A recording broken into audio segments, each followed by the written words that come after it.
Oi, pessoal, tudo bem? Sejam bem-vindos a mais um vídeo aqui do nosso canal, tá? É, Você já me viu comentando, né, talvez até um último vídeo, sobre seriado, filme, esses aspectos culturais que eu realmente gosto, tá? Faz parte, eu até comentei essa semana com uma pessoa, de que eu comento isso não porque simplesmente parecer legal, né, ou moderninho, mas que eu gosto, faz parte do meu dia a dia. E se você já me conhece um pouco, já teve a oportunidade de vir aqui na minha casa ou conversar comigo, sabe que uma mídia que eu também gosto é jogos de videogame. Tá? Eu cresci jogando e nunca perdi o hábito. Tá?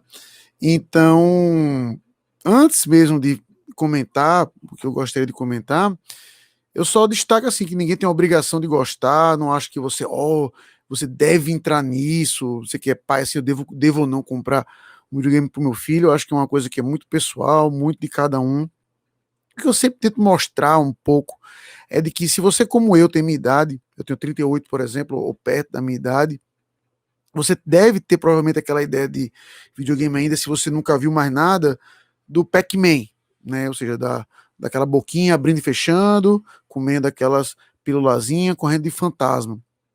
Ou talvez você já viu seu filho jogando, você tinha visto o Fortnite, né? Que é vários bonecos caricatos tentando um derrotar o outro numa arena, tá? Então, passa-se realmente, transparece a ideia de que os jogos são essa coisa mais infantil. E na sua maioria são, é inegável você também dizer que é o contrário, tá? Que tem isso como um público-alvo, tá? E que esse tipo de jogabilidade, por aí vai, é algo que chama a atenção e que prende os adolescentes, as crianças e por aí vai, tá? Contudo, isso não é um mercado que é exclusivamente disso, por isso que carece essa introdução. Tá?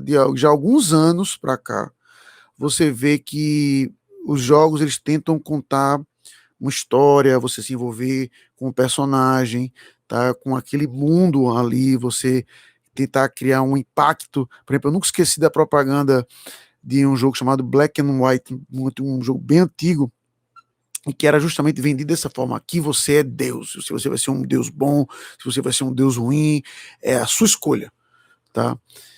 E, e desde então, ou seja, não foi o primeiro que fez isso, né, mas já há algum bom tempo, jogos têm uma preocupação de terem narrativas, de terem histórias. E nesse sentido, como eu já comentei uma vez, os jogos eles têm uma coisa que é única, diferentemente de um livro, por exemplo. Né? Eu vou explicar. Num livro, você, por mais que você se envolva com aquele personagem, que você está lendo uma história de alguém, um gibi que seja, você sempre vai ser o observador. Você está olhando aquele cenário de fora, você se envolve, você se coloca no lugar, mas você é um observador. Enquanto em jogos você é o protagonista, entendeu? Ele obedece ao seu comando, tá? Então, muitos jogos, por exemplo, eles usam isso do ponto de vista de narrativa, tá? De você fazer, caramba, fui eu que fiz isso, sabe? Então, tem esse aspecto até de envolvimento que é bem interessante, tá bom? Então, com isso, não é uma defesa para dizer, não é uma mídia que não tem problema, tem sim, é altamente viciante, você pode perder muito tempo nisso, tá? E por aí vai, tá bom? Mas a gente também não pode deixar de, assim como filmes, livros e por aí vai, reconhecer alguns méritos quando existentes, tá? E algumas coisas que entendo que vale a pena ser pontuadas, tá bom? Então, espere de forma rara, eu não quero fazer com frequência, porque eu sei que a maioria das pessoas não é afeita a isso, então não acho o porquê não fazer isso com muita frequência, mas aqui e acolá, espere algum comentário em algum jogo ou algo do tipo, tá bom? Então, dito isso, é, esse ano, um dos jogos que eu joguei que mais ficou na minha cabeça foi um jogo lançado há pouco tempo pela Sucker Punch, é o nome da empresa, né? É chamado Ghost of Tsushima, Fantasma de Tsushima, tá bom? Ele conta a história de um samurai chamado Jin, né? Você dizer que ele é baseado em fatos reais é uma extrapolação. ele é inspirado em fatos reais, tá? Ou seja, ele olha para o que realmente aconteceu com a invasão dos mongóis na ilha de Tsushima, tá? No Japão.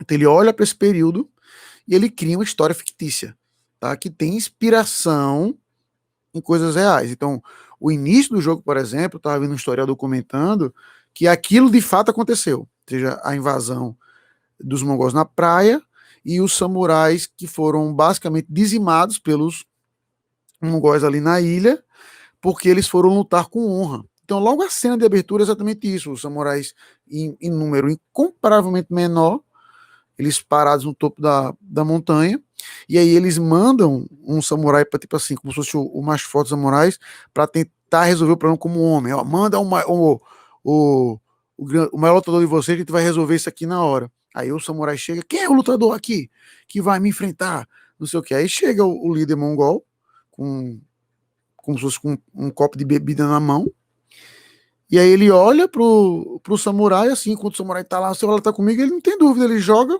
o copo de bebida nele, pá, e taca fogo nele, puf, sabe?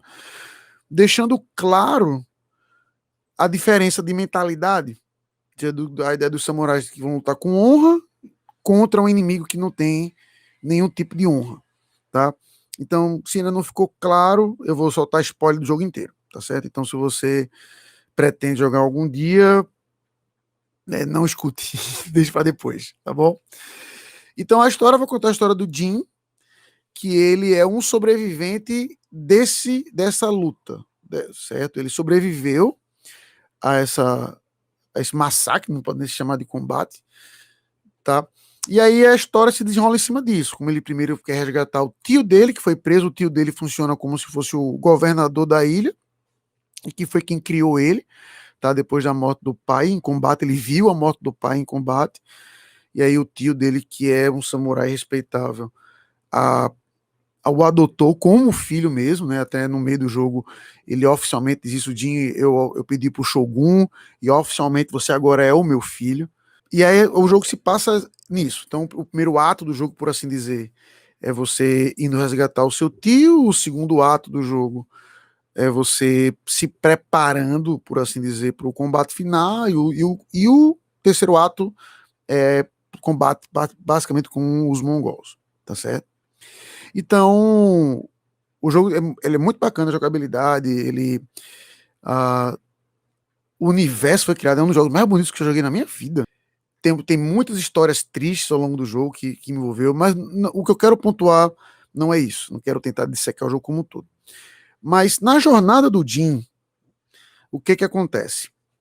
Ele começa a aprender a ser ninja, por assim dizer, para usar o termo leigo, né, o termo direto. O jogo, em nenhum momento, chama ele de ninja, mas ele vai aprendendo a ser ninja. Tá? Então, o samurai, qual é a ideia? Que ele sempre luta de frente. Enquanto o ninja, não, é a ideia de que, meu amigo, se você puder matar todo mundo sem ser visto, melhor. Tá? Então ele vai aprendendo a ser ninja. E a primeira vez que isso aconteceu no jogo, eu fiquei, assim, do ponto de vista de gameplay, eu nunca tinha visto isso, sabe? É como ele não tem essa habilidade, é simples assim. Se você for explorando o mapa, por exemplo, o jogo não lhe dá a opção de você emboscar alguém pelas costas. Simplesmente não dá. Aí você tem que ter uma personagem que lhe ensina isso, né? E aí, quando ele mata pela primeira vez alguém pelas costas, aí o jogo para e vai lembrar uma lição do tio dele do passado. Ele fala assim: meu filho, aí pegou um bandido lá que tinha cometido um crime. Aí, quando ele foi matar ele, fala assim: meu filho, assim, Jin, né? Nessa época chamava de filho, não. Jin, olhe nos olhos dele. Um samurai sempre ataca assim, de frente, nunca pelas costas. Aí a cena volta pro presente, né? E vê ele chorando em cima assim preocupado, como é que eu tô fazendo isso? Eu tô negando tudo aquilo que eu aprendi. Aí beleza. Aí passou essa missão e quando eu tava andando para ir para um outro ponto do jogo, e aí apareceu uma missão secundária no meio do caminho, que era basicamente resgatar uma família no meio da ponte, que os mongols estavam atirando, como se fosse treinando arco e flecha neles, né? Aí, beleza, quando eu vi isso, eu fui atacar um mongol de cima, né? Ou seja, para atacar sem ele me ver, né? Como se fosse um ninja. Aí, quando eu fiz isso, a tela ficou branca.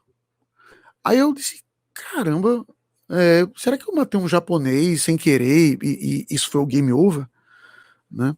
E aí só a tela ficou branca e me apareceu uma mensagem assim, ele falando, eu botei o áudio em japonês para ter um aspecto de imersão maior, né? Aí só apareceu a legenda.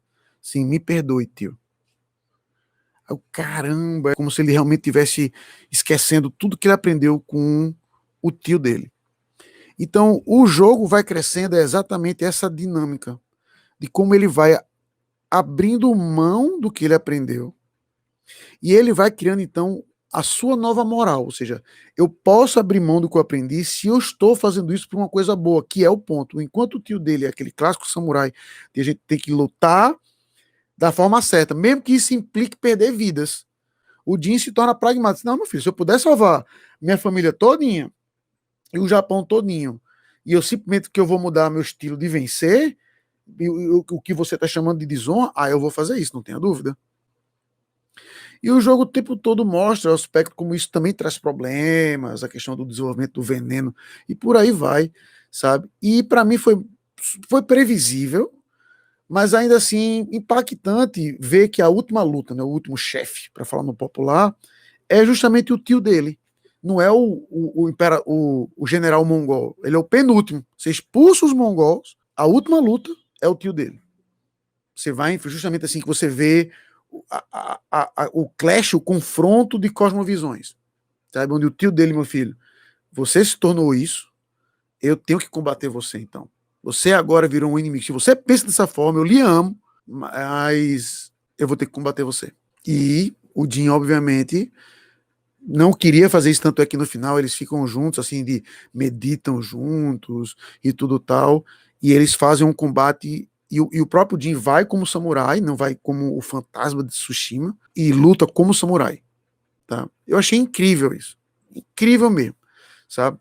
E foi um jogo que ele não tem escolha, ou seja, você não dita a ação do seu personagem no sentido moral. Eu vou fazer isso, não vou fazer isso. Você pode, o jogo coloca a escolha na jogabilidade. Então, eu vou invadir como um ninja ou eu vou invadir como um samurai, atacando todo mundo de frente. O jogo lhe dá essa opção. Mas ele não lhe dá a opção de escolha moral. Aqui eu não vou usar o veneno, vou fazer. Ele não dá. Então ele sempre vai pro mesmo canto. E quando terminei o jogo, eu falei assim, na hora, rapaz, eu queria que esse jogo tivesse escolha. Não para ser melhor, mas que eu queria ver exatamente as consequências do que ia acontecer se o Jin se mantivesse fiel à doutrina samurai. Porque na hora eu falei assim, era o que eu escolheria. E aqui é onde eu quero apenas traçar esse paralelo, sabe? Porque do ponto de vista pragmático, o que o Jin se tornou foi alguém melhor, né? Ou seja, mais forte, mais hábil, que tocou o terror no coração dos inimigos, né? Tem uma frase do general que eu achei muito interessante, ele fala assim, pra gente derrotar os generais, os samurais é fácil, porque eles têm um código de conduta que é estrito. A gente não tem. É estrito, então quebrar eles é fácil, porque eles não vão abrir mão disso. Esse cara não. Ele não tem um código estrito, então a gente não consegue quebrá-lo nem dobrá-lo. Aí eu, na hora, disse, bingo. Esse cara chegou no X da questão, para mim, como cristão, analisando o jogo. É que, apesar do jogo elogiar do ponto de vista prático o que o Jin se torna, porque ele salva vidas, é porque que ele inspira exatamente a confiança no coração dos japoneses, porque ele só ataca o exército adversário, e por aí vai, tal. Tenta mostrar como os samurais são engessados, presos no tempo, e por aí vai. Ele abriu mão de quem ele era. Tá? Então são duas coisas aqui que eu queria destacar. A primeira é exatamente essa. Não existe uma acomodação entre verdades. Então, se o cara entende que A é A, ele não vai conseguir olhar para outro A e dizer assim, esse A vai ser uma linha na minha vida. Ou é A, ou é B. Por isso que, quando você vai estudar filosofia, por exemplo, um dos princípios filosóficos mais básicos que você aprende é assim: A não pode ser, não há. Tá? Ou seja, uma coisa até simples. Então, para ele ser esse fantasma, ele abre mão daquilo que ele aprendeu, cresceu, amou, por causa dessa nova moral que ele estabeleceu. Então, a gente é desse mesmo jeito. Quando a gente idolatra algo que a gente entende que é funcional para a nossa vida, meu filho, a gente vai dizer na hora, se funciona, é isso, eu posso abrir mão. Ah, é para salvar vidas, é por um bem maior. E não porque é certo ou errado. E aí então o Jim cria o seu próprio código de moral, que é o que acontece hoje. O mundo hoje, cada vez mais, ele tem pontuado assim, você tem o seu código de moral, você tentar impor, né, é até interessante isso. O mundo generalizando, né? Ele diz que cada um tem o seu código moral, tentando impor um código moral, né? É irônico isso. Mas é o ponto, se funciona, vai. Se funciona, vai. Tá? Então eu achei muito interessante como o jogo mostra isso, que quando você tem um código de ética próprio, você não tem como quebrar, você não tem como ler, porque você é o centro da sua vida. E é algo que, como cristão, a gente nunca pode ter. Nunca pode ter. O centro da nossa vida é Cristo, ele é fixo. A gente anula quem a gente é, ou seja, a semelhança do Jim nesse aspecto, a gente é acomodado a Cristo por aquilo que ele fez por nós. Sempre. Mas o nosso código é fixo, porque é baseado no Deus que é imutável e na sua palavra que como ele também o é. E não porque a gente quer e porque dá certo. O que me leva para o segundo e último ponto de que eu achei muito interessante isso no jogo. Como eu falei, eu me identifiquei com o tio dele. Né? O jogo mostra de forma não tão caricata, que vai mostrar exatamente isso, que ele era aquele que era durão, aquele general, e pau, samurai, tem que fazer essas coisas assim. Mas ao mesmo tempo, ele criou o sobrinho como filho, colocou ele como herdeiro dele das coisas, sabe? E ele permaneceu fiel ao código independente do amor dele para com o filho, né? Que ele chega a adotar oficialmente, pede para adotar no meio do jogo. E eu disse, caramba, o código de ética desse cara é muito estrito. E tá certo. Esse é meu ponto, então entenda.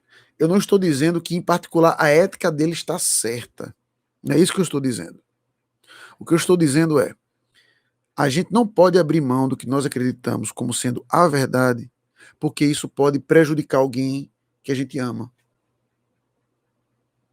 Sabe? A gente não pode, simplesmente não pode.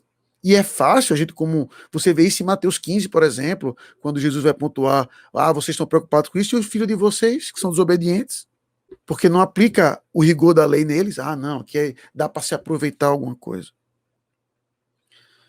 E esse é o grande ponto, sabe? Se a gente não ama a Deus mais do que qualquer outra coisa, a gente vai abrir mão daquilo que a gente é por causa de outra pessoa. Seja um marido, seja um filho, seja um colega de trabalho, seja o seu vizinho. Tá? Então, e nesse aspecto o jogo me chama muita atenção. Que se eu deixo de amar a Deus sobre todas as coisas, outras coisas vão tomar esse lugar. E aí minha ética, vira volátil. Muda junto com o meu pensamento. Um exemplo simples que você pode ver na Bíblia, eu concluo, é Caim e Abel. Tá? Caim falhou com Deus. Não foi com Abel primeiro, foi com Deus. Aí, não é à toa que em 1 João 3, o apóstolo responde, por que Caim, tá desse jeito, por que Caim matou Abel? Ele mesmo pergunta, por que Caim matou Abel? Ora, porque Caim era mau e as obras de Abel eram boas. Simples assim, ou seja, não tem, por causa de ciúme, por causa disso, não. Ele era mau, ele não amava a Deus, logo ele matou o seu irmão.